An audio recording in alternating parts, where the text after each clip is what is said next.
the 91st Governor of the State of New Hampshire, the Honorable Meldrim Thompson, Jr.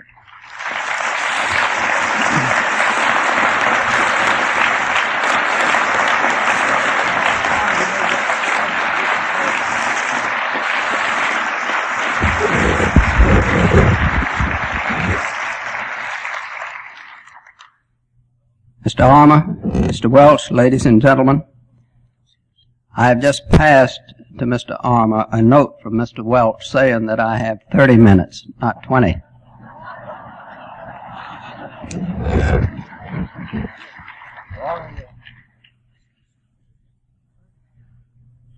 First, I'd like to say that I attended the last council meeting of the John Birch Society and spoke in Dallas, Texas. At that time, Mr. Welch indicated to the audience that he had invited me to attend as a member the council, and I had declined, indicating I wanted more time to study. And I have studied in the meantime. And in addition, I had another reservation. I didn't mention this to Mr. Welch, but I know altogether too well, as I'm sure you do too, that those who run for public office and are members of the John Birch Society often have troubles at the poll. Larry McDonald is a splendid exception.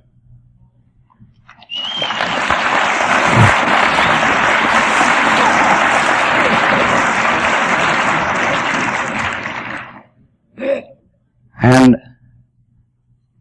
I have, in thinking this matter over,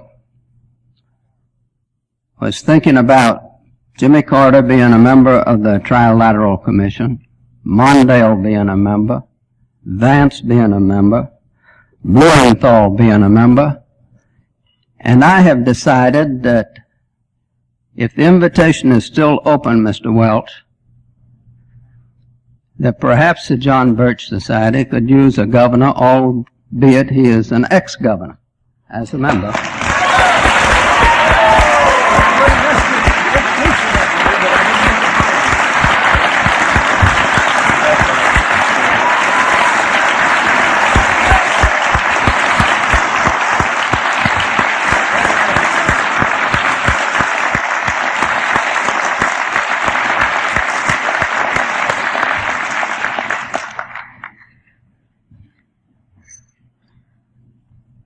And if that means, friends, that I'm never elected to public office again, so be it. I will be with a great group of Americans.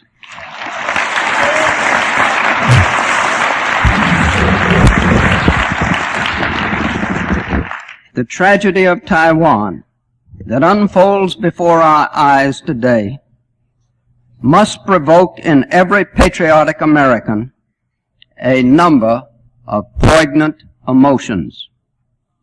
There is a feeling of sorrow and sadness for a great and loyal ally. And who has not felt dismay and disgust at a deceitful American administration that would spurn the promises and treaties of the past to embrace the largest and probably worst communist nation in the world? Then there is the eerie emotion intertwining all others of deep and foreboding concern that America is being led by trilaterally indoctrinated president down the tortuous path of international communism to ultimate enslavement. I have made 4 trips to Taiwan beginning in 1971. While that does not qualify me as a China expert, it did afford me an opportunity to learn something of the history and economy of this truly great showcase of freedom in the far Pacific. No country in the world has had as much experience fighting communism as the Republic of China. Led by the late Generalissimo Chiang Kai-shek The nationalist forces have fought the communists since 1931, or for almost a half-century. From the Marco Polo Bridge incident in 1937 to 1945, Chiang Kai-shek fought against Japan from without and the communists from within. During the crucial war years following Pearl Harbor in December 1941, the nationalists at times pinned down on the mainland of China as many as 3 million Japanese troops, which otherwise could have been used to carry the war to the shores of America. For this great help in an hour of dire need for America, and ungrateful Truman administration deliberately undermined the fortunes of the young Republic of China, which had emerged victorious from a most difficult 8-year war. The Truman administration made no protest against the Russians turning over to the Chinese communists the vast war supplies taken from the Japanese. Thus armed, the communists were able to intensify their war against Chiang Kai-shek. The nationalists pleaded with the United States for sufficient arms to carry on the fight with the communists. Their pleas were heard by a sympathetic Republican-controlled Congress. And early in 1948, approximately $250 million in military aid for the nationalists was voted.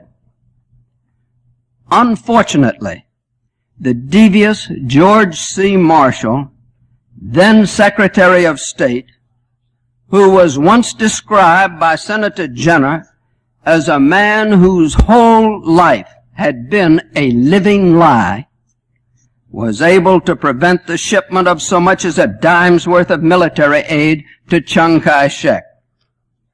Without the ammunition and guns with which to fight, the nationalists were driven from the mainland. Thus, a young, emerging free China, which after 34 years of revolution and war, was in a position to bring to the vast subcontinent of China prosperity and stability, found instead that it was driven onto the island of Taiwan by the complicity of the United States. Drawing on his experience on the mainland, Chiang Kai-shek later wrote, "It is my earnest hope," he said, "that the bitter lesson of China has learned during the past 3 decades may be of use to other countries now facing the same threat of communism." Often it is not easy, he said, for leaders of free nations to realize the presence of this threat in their midst. And when they do, it may already be too late. Imagine, if you can, the heartache that must have lain heavy in every breast of Chiang Kai-shek's defeated troops as they withdrew from their homeland after 30 years of hard, bloody fighting. Many left parents and relatives behind. Some even had to leave wives and children, never to see them more. Yet, from such hopeless, dismal beginnings, these remnants of the once strong nationalist government laid aside their weapons of war and began the building of a new free China, the Republic of China, whose flag bears a white sun on a blue field over crimson ground.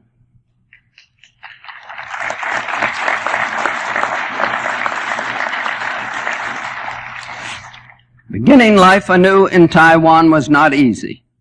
The island was small, just twice the size of the small state of New Hampshire.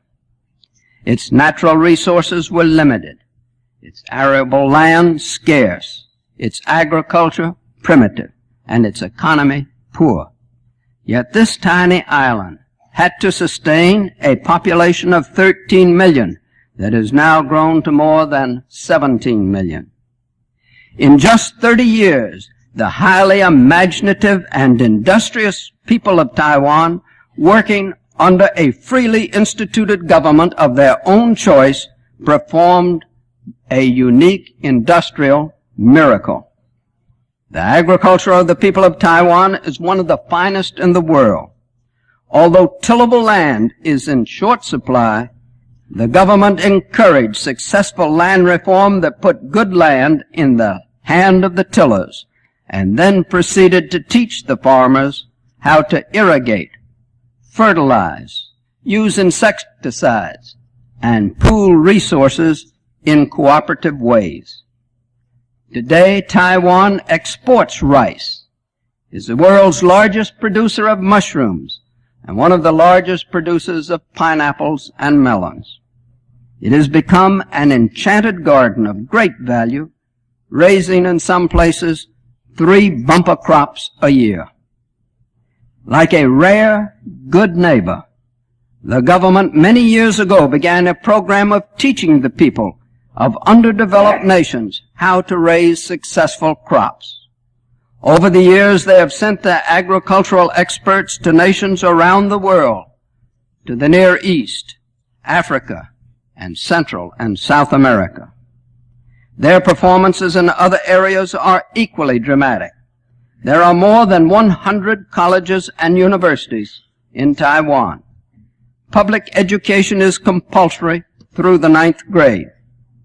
10 years ago, the government began 10 major projects: a great new international airport, a new steel mill, a new shipyard so large that 2 years ago it was able to launch the 3rd largest tanker in the world, a superhighway, the equal of the best in the United States, that runs for more than 300 miles, the length of the island, a tremendous new seaport, a vast railroad reconstruction program, and a nuclear generation program that encompasses the building of 6 nuclear plants. Most of these projects are complete, and the remainder soon will be. The most spectacular progress in Taiwan has been made in industrialization. The export processing zone in the city of Koshan is a beehive of industrial activity where hundreds of millions of dollars in goods are produced every year. Here, raw materials are brought into the zone duty-free, processed and shipped abroad in quality and price that makes them highly attractive in the world's markets. The land of Taiwan is no richer than that of the mainland. The people of the Republic of China are physically no different than those of Red China. But there is one compelling distinction between the people of these two countries. One is free, and the other slave.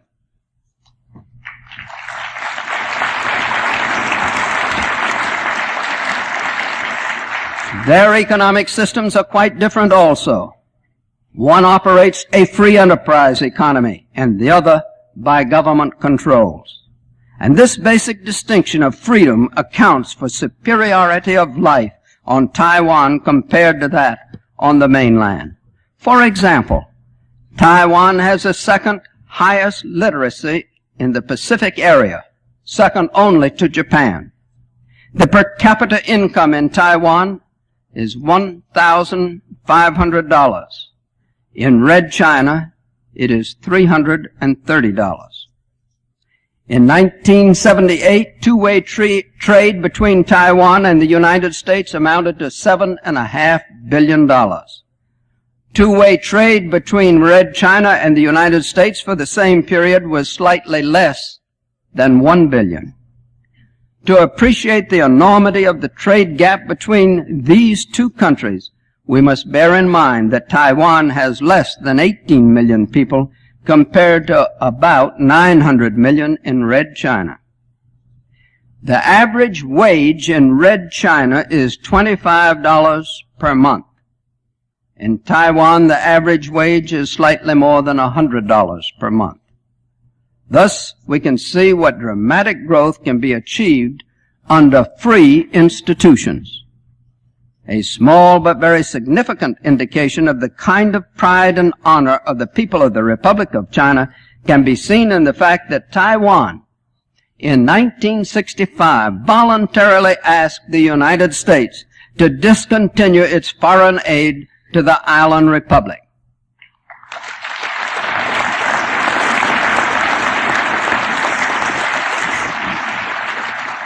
Do you know of another country in the world that has voluntarily backed away from Uncle Sam's proffered help? I don't. Our long relationship as trading partners, our years as brothers in arms, as co-workers in industrial development, years of people-to-people exchange, admiration and affection, all should draw our two nations inseparably together.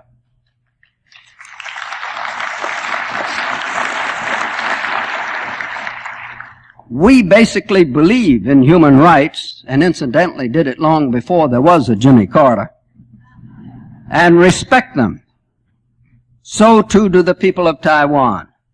We believe in religious freedom, in a free press and free elections, and within the frailties of human nature, we endeavor to practice them. So too do the people of Taiwan. But human rights of any kind do not exist under the murderous communist regime in Red China.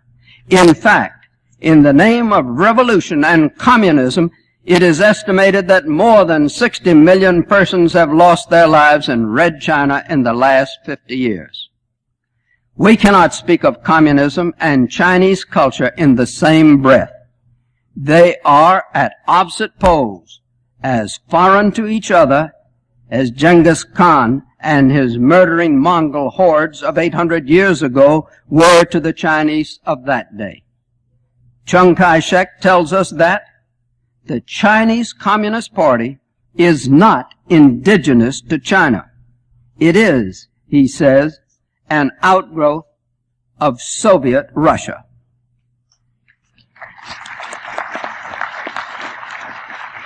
The direction of the footprints of a people can tell you the conditions of the country in which they live. For years, thousands of footprints, many made by bare, bleeding, and sore feet, have left their mark along the escape routes from mainland China. Even today, more than 3,000 a year are still traversing those routes. Every year, thousands of Chinese lose their lives in vain efforts to obtain freedom through Hong Kong. I have a friend who in his early teens left his family and made his escape to Taiwan after many harrowing hardships.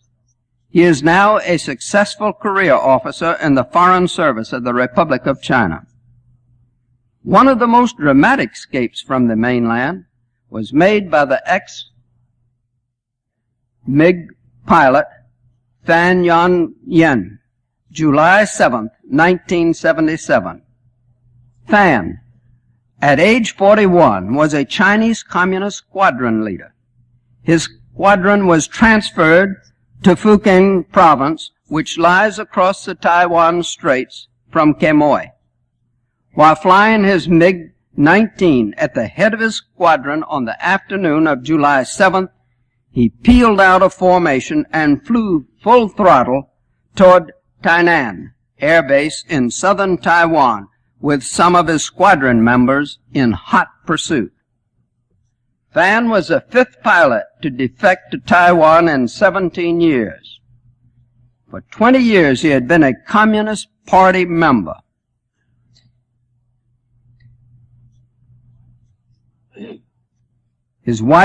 My wife and I had the pleasure of meeting Fan when we were in Taiwan in the fall of 77.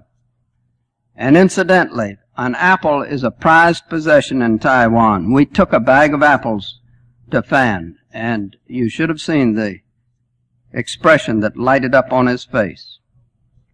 At a press conference held the day after his escape from the mainland, Fan made the following revealing statements about the conditions in Red China. He said, "I couldn't stand it any longer.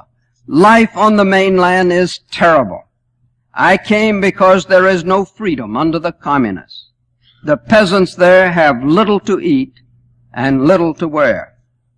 With regard to the attitude of Red China's leaders, including Deng Xiaoping, toward the United States, Fan said, I think the Chinese communists are trying to use America in their confrontations with Russian revisionists. Well, he said, an enemy is an enemy regardless of whether it is a primary or a secondary one. America is still their enemy.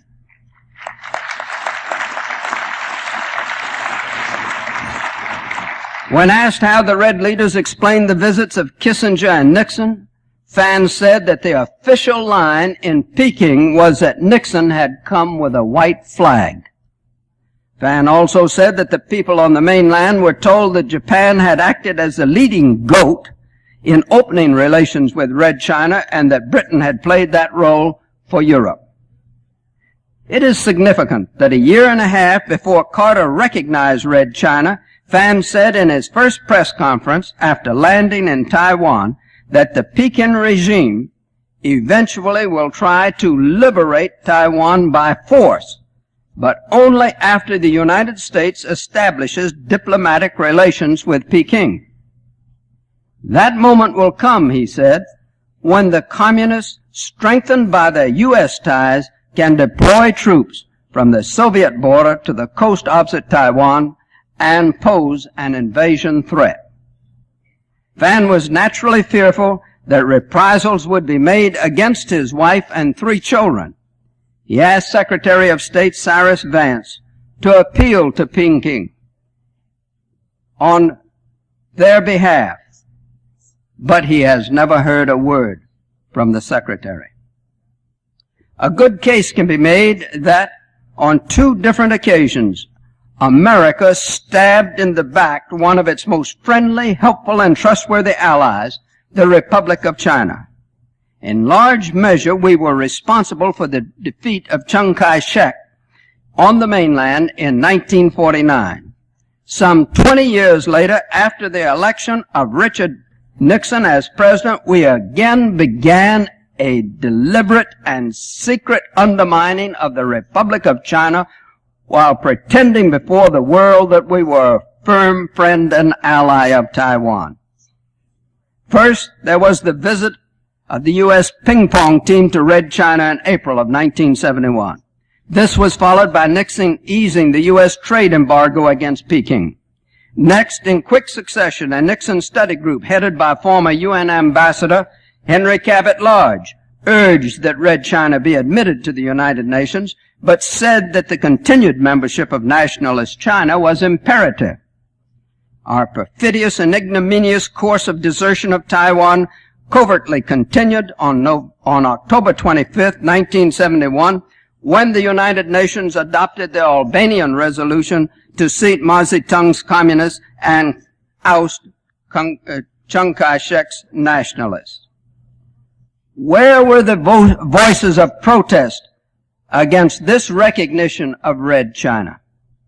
Did our ambassador to the United Nations protest? Did President Nixon? Did the leaders of Congress? No. There was only deafening silence. Did our delegation to the United Nations rise up in righteous indignation and walk out of the UN Assembly with our true friends of the Republic of China? No. They sat on their unprincipled and spineless duffs, a shameless disgrace to the memory of the courageous men who founded this nation.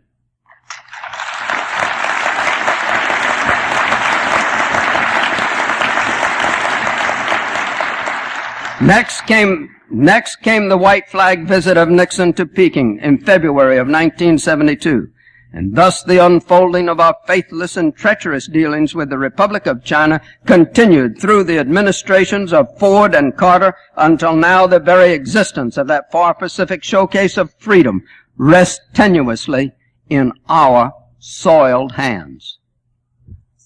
You would think that a John Adams would have risen in the Congress earlier this week and denounce the despicable conduct of those political Pharisees who led this once great nation from the virtues of freedom to the cesspool of Chinese communism. It is true, there were a few, a precious 6, in the Senate, who voted against the miserable accommodation bill that neatly strips the Republic of China of its sovereignty and leaves it defenseless against the rapacious communist regime of the mainland. Some friend, we have been to the Republic of China. Where now in this sad and bleeding old world of ours will we find a free nation that will ever trust us again? Now comes Jimmy Carter to put a hammerlock on beaten Taiwan by indicating that in a few weeks he hopes to extend to Red China the most favored nation trading status. This he justifies under 19 U.S.C. Section 2432 because the number of immigrants permitted to leave the mainland has allegedly increased from 25 a year ago to 2,000 now. By extending the most favored nation trading status to Red China and the Soviet Union, as Carter has said he soon hopes to do, tariffs on the slave-made goods of these two communist countries will be lowered as much as 200%. Thus, our American market will become a dumping ground for products made by persons working for as little as 10 cents an hour. This move by President Carter will set in motion a strangulation of Taiwan that could economically weaken this country so that its people could no longer stand against the tyranny of Red China. Have you ever stopped to think what is behind the long series of cunning, deceitful moves by the leaders of our nation that have now consigned 17 million people to the grim prospect of a living death under communism?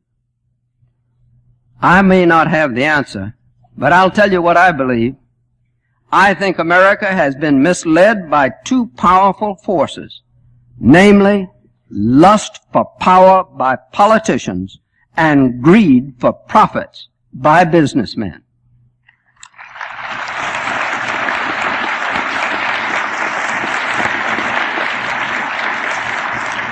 Greed for profits by the businessmen of ancient Carthage was the ultimate undoing of that once powerful nation, for the people were more interested in getting and spending than supporting Hannibal in his life-or-death struggle with the Romans. Our greedy international businessmen are happy to accommodate themselves with communism if they can but make their annual profits. This is why Lenin said we would buy the rope by which we would eventually hang ourselves. That is just what we do when we extend the most favored nation status to the two most powerful communist nations in the world. That is what our hypocritical leaders do for us when they free Red China's bank credits of 81 million frozen 30 years ago and in exchange agree to pay off 41 cents on the dollar for frozen American assets in Peking worth 191 million. Even worse, we are accepting a payoff that in true value amounts to only 15 cents on the dollar due to inflation. And then we are going to let Red China make the payments over a 6-year period without interest. We would not worry if it were only the businessmen who suffered our one-sided deals with communist countries. But instead, it is invariably the American taxpayer who picks up the tab. Who do you think guarantees the $10 billion in credits the administration has offered to Red China over the next 3 years? Or who will stand behind the $5 to $10 billion bribe to Egypt and Israel for settling their differences? Or who will pay the $2 billion guaranteed to the dictator Torrijos for his kindness in accepting our gift of the Panama Canal? None other, my friends, than you and I, the taxpayers.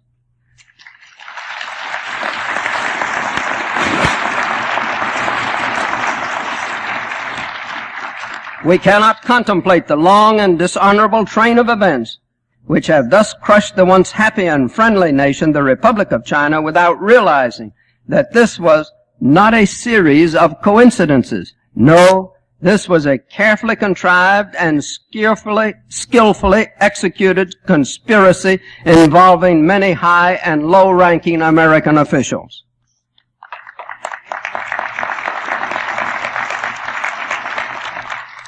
Oh, what need we have tonight to give heed to the warning of George Washington in his farewell address when he urged on his countrymen that they should stand against the insidious evils of foreign influence.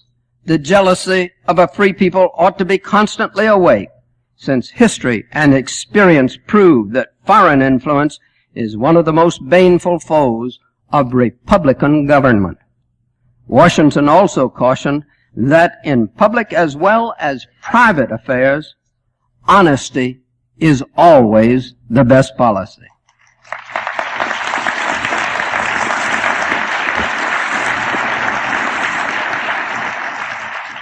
Let the man who promised America that he would be truthful and honest begin keeping his word before it is too late for all Americans. I do not believe that Jimmy Carter is a communist any more than I believe that David Rockefeller or Henry Kissinger are ones. But they all could be, for all I know.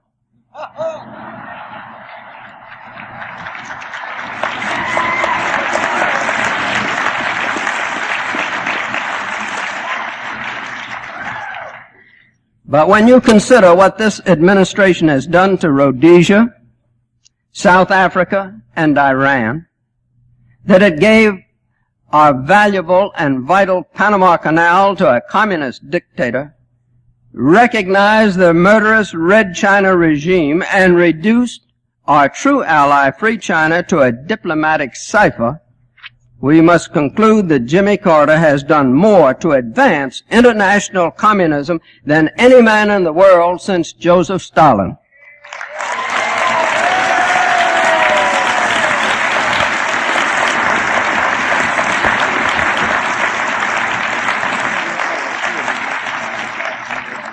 What now of Taiwan? I have had briefings by top military personnel in Taiwan. I have visited their Army, Navy, and Marine headquarters. I have spoken to their troops in Atlas Hall, far underground on Quemoy. The active and reserve military are well trained and equipped. More important, their morale and spirit is as good, if not better, than the troops of Israel and South Africa, which I have seen. They love freedom, and they mean to keep it.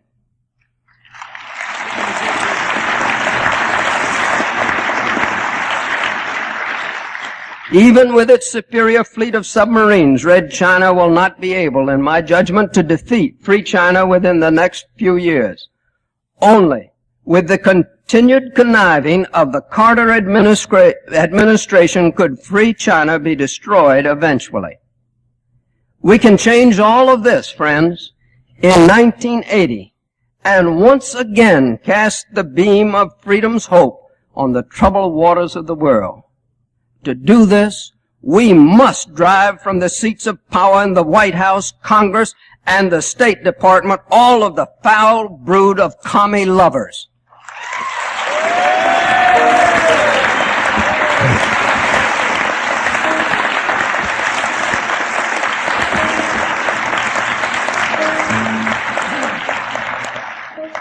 Can it be true that Jimmy Carter is determined to fasten on the necks of his countrymen the cruel yoke of communism? That seems to be his goal. But with God's help, you and I must see that he never achieves that goal.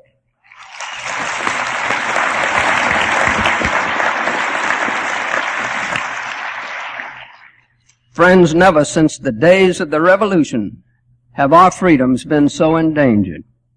The question is, are we ready to fight to preserve them? With John Adams, I say to you tonight that I have passed my Rubicon. Sink or swim, live or die, survive or perish, I am with my country from this day on. Friends, we must restore decency and honesty to the State Department. In this critical battle for the survival of America, we shall not tolerate a no-win settlement. Let us join with the Lord in sounding forth the trumpet that shall never call retreat. Thank you.